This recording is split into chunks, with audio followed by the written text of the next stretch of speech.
Bonjour Michel, merci d'être parmi nous aujourd'hui. Bonjour Joël. Je te remercie parce qu'aujourd'hui, grâce à ton témoignage, tu vas pouvoir inspirer nos auditeurs sur la manière dont tu as pu progresser ces 2 derniers mois. Oui, écoute, c'est volontiers que je vais le faire. Parfait. Alors, ce qu'on va faire, c'est que tu vas commencer par te présenter. Peut-être quel âge tu as, depuis combien de temps tu joues, quel est ton niveau? Alors, je m'appelle Michel, donc je joue depuis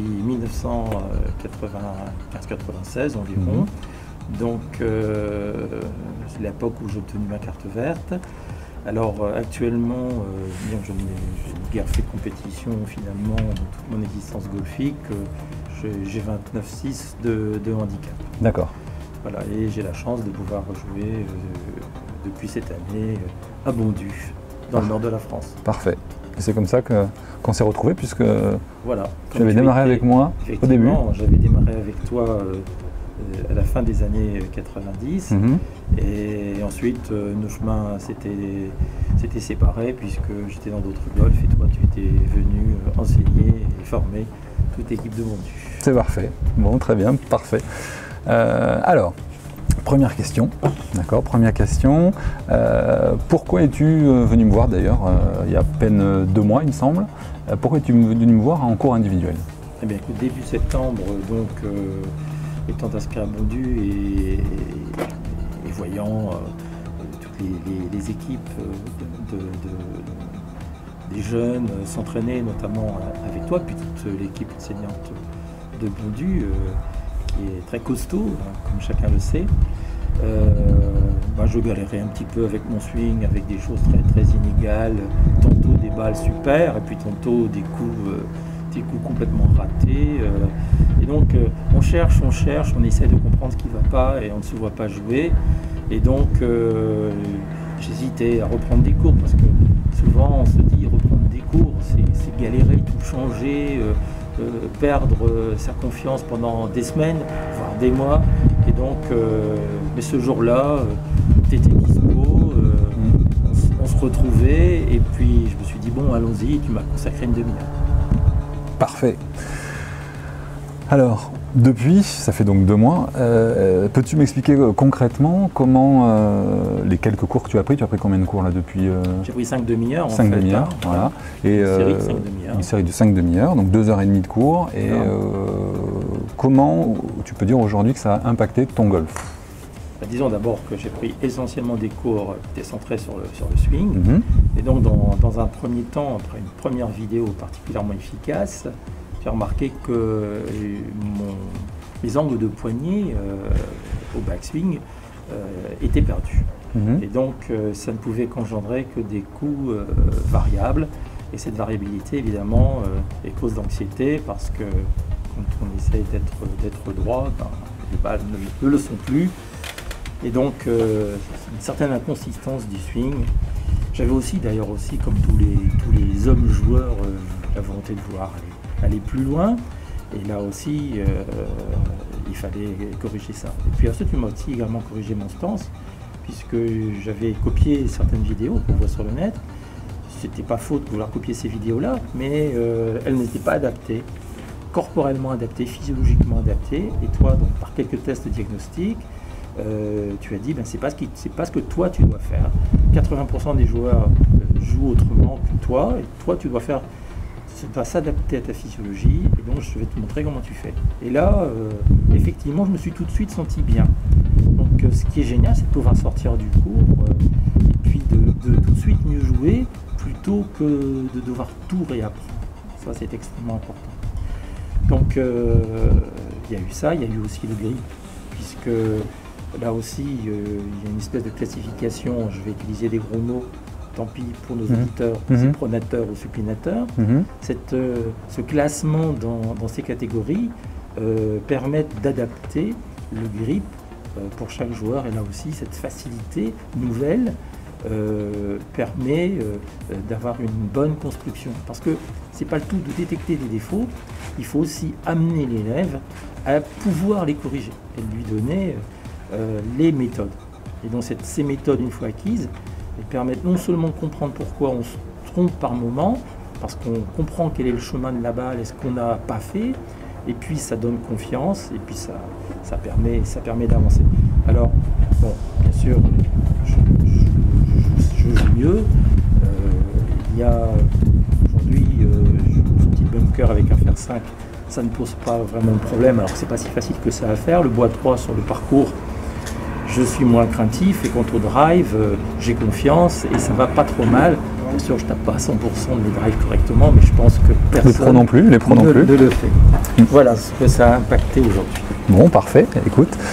Donc tu as eu des bons résultats visiblement, et est-ce que ces résultats ont mis du temps? Est-ce que tu as galéré pour les obtenir? Ça a été étonnamment rapide, parce que bien sûr il faut travailler, mais en quelques semaines, bon, certaines choses ont été plus difficiles que d'autres à corriger, c'est normal, mais en quelques semaines avec un travail régulier, 3 fois par semaine, et puis en jouant également sur le parcours, j'ai pu progresser. Et d'autant que c'est encore mieux, c'est que je n'ai pas ralenti au niveau du parcours, c'est-à-dire que d'emblée, je parvenais à continuer à jouer sur le parcours et à mettre en application, ce qui n'est pas toujours le cas.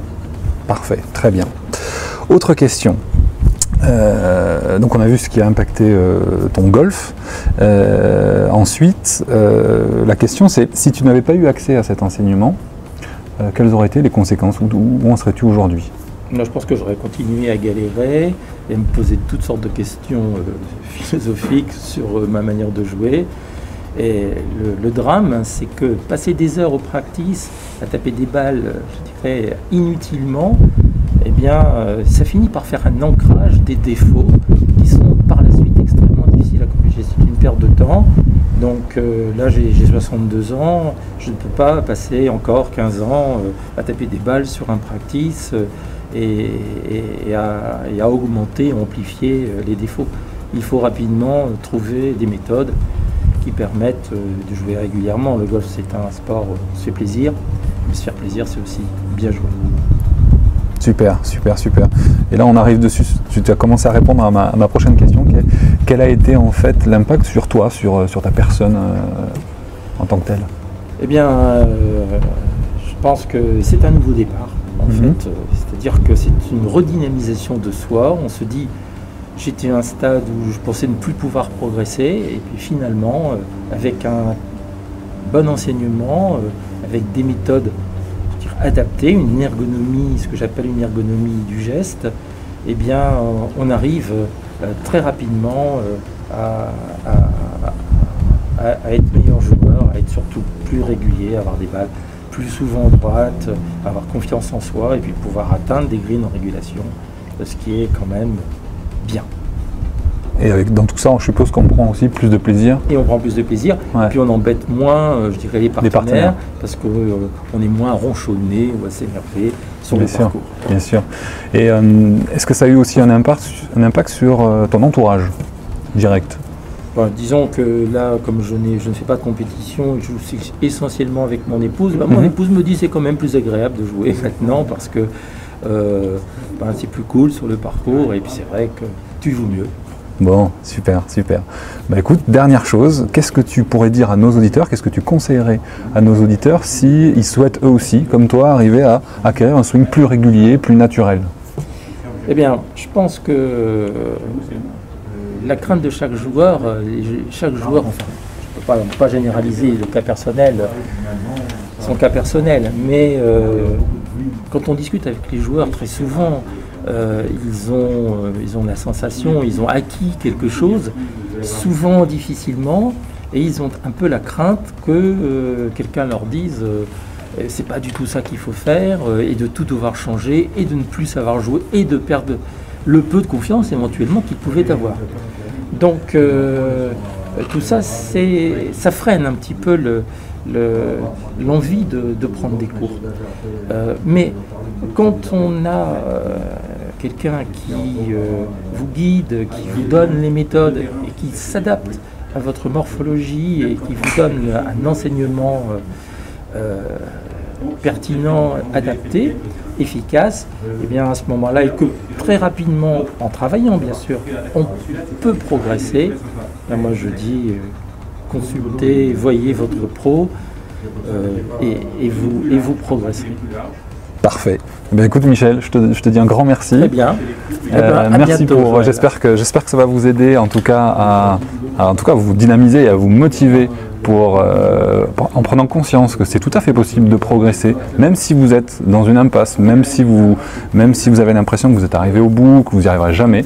Vous avez ici la preuve avec Michel que c'est jamais fini, on peut toujours s'améliorer. Merci Michel. Et à bientôt sur moncode.com.